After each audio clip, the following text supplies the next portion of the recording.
बहुत बढ़िया हो रहा है, आनंद आ रहा है बहुत ही। अब रामायण में चलेंगे। हाँ, पहाड़ की बाजू में रामायण करने का सौभाग्य में। यहाँ से अब हमें पैदल मार्च करना है ऊपर। एक नया एक्सपीरियंस लेते हैं इस गांव का। सूर्या जाला ये गांव है और ये लास्ट मकान है यहाँ का। पहाड़ का भी ये लास्ट है, इस साइड का पहाड़ का ये पूरा चोटी है बिल्कुल नीचे से आ रहे हैं, बहुत नीचे से आ रहे हैं। ऊपर जाके मैं लोकेशन दिखाऊंगा। बिल्कुल ये समझ लें आप, हल्द्वानी के बाद पूरी नदी पार करके तब हम यहाँ पहुँचे। मातृ शक्तियाँ वगैरह हमारी आ रही हैं हमारे पहाड़ी लिबास में, बहुत सुंदर।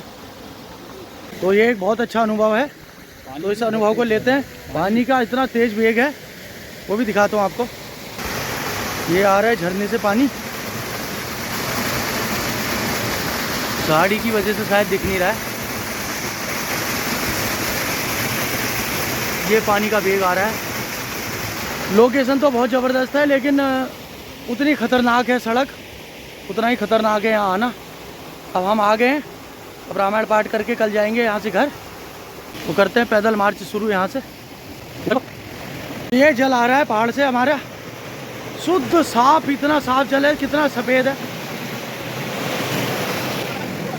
अभी काफ़ी ऊपर जाना है हमें, तो चलते हैं और बने रहिए मेरे साथ वीडियो में।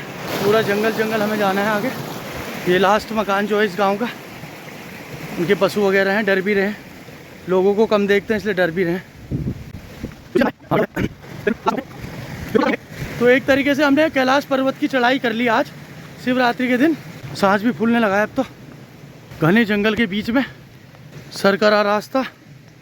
चलिए पहुंचते अपनी मंजिल पे। तो पहुंच गए हम ऊपर पहाड़ पे।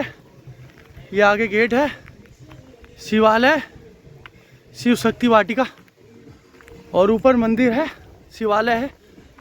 बिल्कुल कैलाश पर्वत ही है ये। शिवरात्रि में बाबा ने बिल्कुल कैलाश की चोटी पे पहुंचा दिया। थक भी गए हैं, छाया में बैठते हैं। धूप भी आ गई, सुबह तो ठंड थी, अभी धूप आ गई है, सांस फूलने लगा है। तो ये हैं हमें सतीश जी यहाँ तक पहुँचाने वाले। बहुत ही दिव्य आज हमें रामायण करने का सौभाग्य प्राप्त हुआ।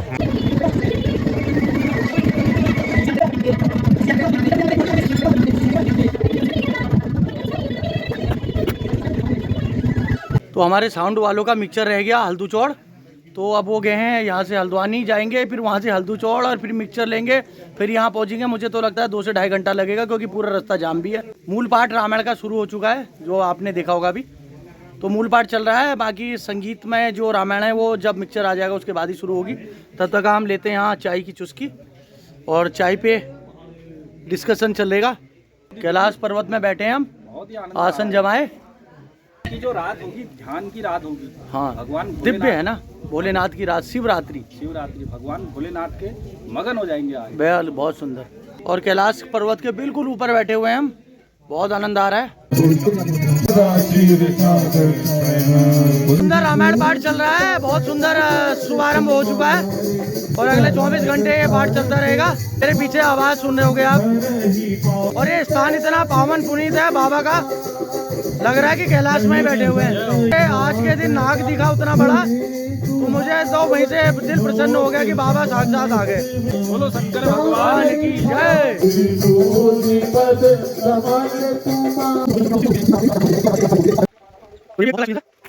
यहाँ आना बहुत एक अच्छा और तगड़ा एक्सपीरियंस है। अकेला आदमी दिन में भी नहीं आ सकता यहाँ पे, और नया व्यक्ति तो बिल्कुल नहीं आ सकता। वो रास्ता देख के घबरा जाएगा, वापस हो जाएगा। तो हम तो साथ में थे, किसी तरीके से पहुँच गए। शिवरात्रि के दिन पहुँचे हैं तो इसलिए आनंद दुगना हो गया, दुगना चौगुना हो गया। ये देखिए पूरा बस पहाड़ ख़त्म ही हो जाता है यहाँ पर। इस तरफ का पहाड़ पूरा पूर्ण हो जाता है, और ये लास्ट घर है यहाँ का। तो ये पहाड़ काट के सड़क भी बन रही है यहाँ पे अभी आगे को, और ये आगे जाके जिस मोड़ तक हम गए थे वहाँ पे सड़क भी ख़त्म हो जाती है, और वो फिर पहाड़ की चोटी आ जाती है बिल्कुल। तो ये काफ़ी चौड़ी सड़क बना रहे हैं वैसे तो, लेकिन इससे लगेगा कि टाइम 1-2 साल लग जाएगा इस काम को पूरा होने में। अभी तो बहुत ख़तरनाक है मामला। तो ये यहाँ पर नीचे 2 डॉगी, ये वाला तो भोटिया है, अभी बच्चे आए, बड़ा होके यहाँ के बाघ से भी लड़ जाते हैं, इतने पावरफुल होते हैं। तो प्रकृति के परम सौंदर्य का ले रहे हम आनंद, और रामायण भी चल रही है। तो ये जामिर का पेड़ है, बहुत खट्टा फल होता है। नींबू की एक वैरायटी होती है, या नींबू से भी ज़्यादा खट्टा होता है। बाबा का साक्षात धाम का अनुभव हो रहा है यहाँ पर। सभी मेहनत कर रहे हैं, नीचे सड़क से ऊपर तक सारा सामान ढो रहे हैं। कोई आलू ला रहा है, कोई तेल के कनस्तर लेके आ रहा है, कोई कैसी सेवा कर रहा है। सब अपनी अपनी सेवा ये लेके कट्टों में कट्टे लेके जा रहे हैं। सब नीचे से ऊपर पहुंचाना है चोटी पे, फिर वहाँ पे प्रसाद बनेगा। तो हम आए हैं एक रिसोर्ट में, जहाँ पे हमें कमरा देंगे ये, जिसमें रेस्ट वगैरह करेंगे हम टाइम टाइम पे अपनी अपनी बारी में। ये नीचे पपीते का पेड़ है, और पपीते इतने मोटे लगे हुए हैं इसमें, 5-5, 6-6 किलो का एक पपीता है। तो सड़क से के साथ ये रिसोर्ट बना हुआ है। अब हम जाएंगे नीचे, ये है सीढ़ियाँ, सीढ़ियों से नीचे जाके अंदर रूम रेस्ट वगैरह करेंगे। ये हुए इतने छोटे छोटे पेड़ लदे हुए हैं पपीतों से, तो हम बारी बारी से यहीं आके रेस्ट कर लेंगे। तो इतने ऊपर पहाड़ में आके, और बिल्कुल लास्ट घर है, उसके बाद बिल्कुल पहाड़ की चोटी है, लेकिन व्यवस्था इन्होंने अच्छी की हुई है यहाँ पे। बहुत मेहनत करते हैं लोग यहाँ पे में और रिसोर्ट के इस रूम में। और इतना विश्वास हमारे पहाड़ के लोगों का आपस में होता है कि वो रिसोर्ट के ऊपर जाके दुकान है, और वो दुकान की चाबी भी हमें दे के गए हैं कि आपको जो कुछ खाना पीना है दुकान खोल के खुद खा भी लें।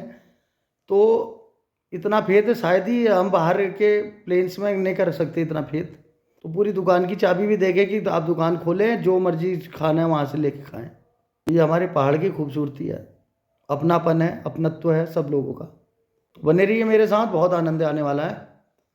तो हमारे सतीश जी आगे दुकान से क्या ले आए? ये है बिस्कुट और नमकीन। बिस्कुट और नमकीन ले आए। हम खुद हमने दुकान खोली और खुद ही लेके आ गए। अब हम उनको बाद में बता देंगे कि हम ये चीज़ें लेके आए, लेकिन विश्वास देखें आप।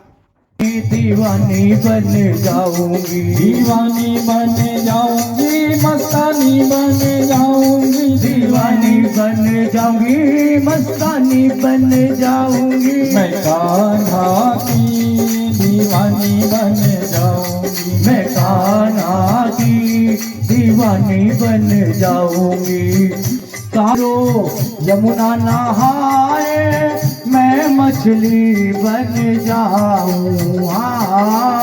कान्हा मेरो यमुना नहाए, मैं मछली बन जाऊँ। मछली बन कर ऐसी झूमों से लग जाऊँ। मछली बन कर चरणों से लग जाऊँ। मैं कान्हा की दीवानी बन जाऊंगी। मैं